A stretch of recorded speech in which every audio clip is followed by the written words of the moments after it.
Hammaga salom, sizlar bilan Eko. Bugun ushbu videoda men sizlarga Jujutsu Kaisen animasidan eng kuchli 10 ta personajlarni saralab beraman. Bu anime eng mashhur animalar qatoridan bo'lgani uchun bu topni tuzishga qaror qildim. Agar sizda ham o'zingizni top 10 taligingiz bo'lsa, kommentariyada yozib qoldiring va keling boshlaymiz. 10-o'rin Hakari Kinji. Bahsli bo'lishi mumkin, lekin bu mening fikrim. Ha, uning salohiyatlari bor va Gorjoni ancha kuchli deb maqtagan. Uning o'zi ancha noqulay raqib, shuning uchun Kashima unga yutqazdi. Unda bir qator o'yin mashinalarini yaratadigan o'lik ehtiros nomli hududni kengaytirish kuchi bor. Hakarining asosiy maqsadi jackpotni urish uchun 3 ta bir xil raqamni moslashtirishdir. Bundan tashqari, uning ehtimoli 339 tadan bittadir. Lekin o'z qobiliyatlari tufayli u bu imkoniyatni oshirishi mumkin. Va bu kombinatsiya amalga oshgandan keyin Hakari o'lmas o'yinchi rejimiga o'tadi va 4 daqiqa va 55 soniya davomida cheksiz la'natlangan energiya oladi. Bu vaqt ichida Hakari tezda qayta tiklanishga qodir. Bu uni tom ma'noda o'ldirib bo'lmas qiladi. Buning uchun u aniq 10 talik kechiradi va kelajakda u yanada kuchliroq bo'lishi mumkin. 9-o'rin Geto Suguru. Uni kuchli qiladigan narsa bu la'natlangan ruhlarni manipulyatsiya qilish. Uning texnikasi unga turli xil ruhlarni o'zlashtirish va boshqarish imkonini beradi. Uning eng kuchli texnikasi uzun mayki bo'lib, u juda ko'p miqdorda to'plangan la'natlarni bitta kuchli hujumga birlashtiradi. Biz bu uslubni Yutaga qarshi qo'llangan filmda ko'rdik. Lekin u oxir-oqibat yutqazadi.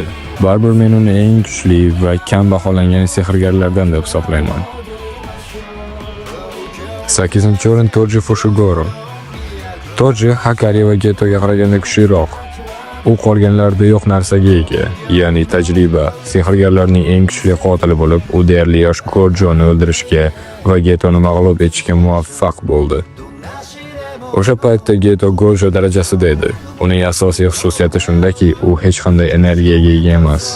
Bu unga to'siqlarni sezmasdan yengib o'tishga va la'natlangan energiyaga fokusini qaratadigan va unga past baho beradigan boshqa sehrgarlarni osongina yengishga imkon beradi. 7-o'rin Yuki Tsukumo. U Kenzakuga qarshi faqat bir marta o'zini ko'rsatgan, ammo baribir Kenzakuga qarshi yaxshi jang qila olgan. Uning asosiy qobiliyati yulduz g'azabi. Bu unga va Shikigami Garudaga massa berish imkonini beradi va u qo'l jangida juda kuchli raqib. U Kenzakuga qarshi bir qancha vaqt jang qila oldi, lekin u baribir uni mag'lub eta olmagan. Bundan tashqari, u o'z hududini kengaytirishga qodir ekanligi ma'lum. Garchi bu ko'rsatilmagan bo'lsa ham, shuning uchun u 7-o'rinda. 6-o'rin Kashima. Ha, bilaman, Kashima Hakariga yutqazgan, lekin Kashima Hakariga qarshi to'liq kuchi bilan kurashmadi. U barcha usullarni qo'llamadi, shunchaki tezligi va jismoniy imkoniyatlarini ishga soldi. Hakari esa jangda bor kuchini ishlatadi va deyarli yutqazadi. Kashima texnikalari bilan 20 barmog'i bo'lgan Sukuna bilan uzoq vaqt kurasha oladi va Kashima Gojo kabi tezlikni ko'rsatadi. Va u hatto hududni kengaytirishni ham ishlatmadi. Va shu bilan birga yaxshi natija ko'rsatdi. Shuning uchun u 6-o'rinni egallaydi. 5-o'rin Yuta Kotsu. U katta miqdordagi la'natlangan energiyaga ega. Shuningdek, unda la'natlar malikasi bo'lgan hasoskor ruhi Viko bor. Va u boshqa sehrgarlarning tug'ma usullaridan nusxa ko'chirish va ulardan o'z xohishiga ko'ra foydalanish imkonini beruvchi mimikry texnikasi ham egallangan. Ayni paytda u Rikodan atiga 5 daqiqa foydalana oladi. Kelajakda uni uzoqroq ushlab turishi mumkin, ammo bu taxmin. 4-o'rin Kenzaku. U miyasini turli odamlarga ko'chirib o'tkazgani va shu orqali ularning qobiliyatlarini qo'lga kiritgani tufayli 1000 yildan ortiq yashagan. Hozirda u Geto tanasida va la'natlarni boshqarish qobiliyatini olgan, lekin biroz farqi bor. Ba'zi bir ruhni o'ziniki qilgandan keyin, masalan, Mahitoni ko'rsatilganidek, u o'z qobiliyatini bir marta ishlatishi mumkin. Kenzaku ham hududning kengaytirishini ko'rsatgan, lekin u qanday ishlashi aniq emas. 3-o'rin Mahoraga. Men darhol aytamanki, Mahoraganing ulkan potensiali unga juda ko'p personajlarni yutishga yordam beradi. Buning uchun siz 4 dan ko'proq burilish qilishingiz kerak va Mahoraganing eng katta kuchi bu moslashuv. U amalda hamma narsaga moslasha oladi va bu kuch uni xavfli raqibga aylantiradi. Uni yutish uchun hatto Sukuna ancha ter to'kkan. Ikkinchi o'rin Gojo Satoru. Gojo juda kuchli qobiliyatlarga ega. Uning kuchli texnikasi bu cheksizlik. U har doim faol bo'lib, barcha hujumlarning sekinlashishiga olib keladi. Uni deyarli daxlsiz qiladi. Shuningdek, uning cheksiz bo'shliq nomli hududni kengaytirish qobiliyati bor.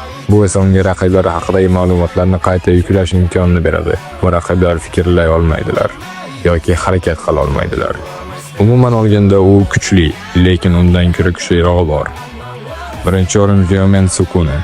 U hammani mag'lub eta oldi va Gojo ham bundan mustasno emas. Birinchi o'rin Ryomen Sukuna. U hammani mag'lub eta oladi va Gojo bundan mustasno emas. La'natlar qiroli sifatida tanilgan Sukuna ulkan kuchga ega qadimiy la'natdir. Hatto o'zining parchalangan shaklida ham Yuji Itadori ichida la'natlangan obyekt sifatida Sukuna dahshatli kuchga ega. Uning kuchi, tezligi va la'natlangan energiya ustidan nazorati uni animedagi eng kuchli personajga aylantiradi. Menda shunday to'p chiqdi.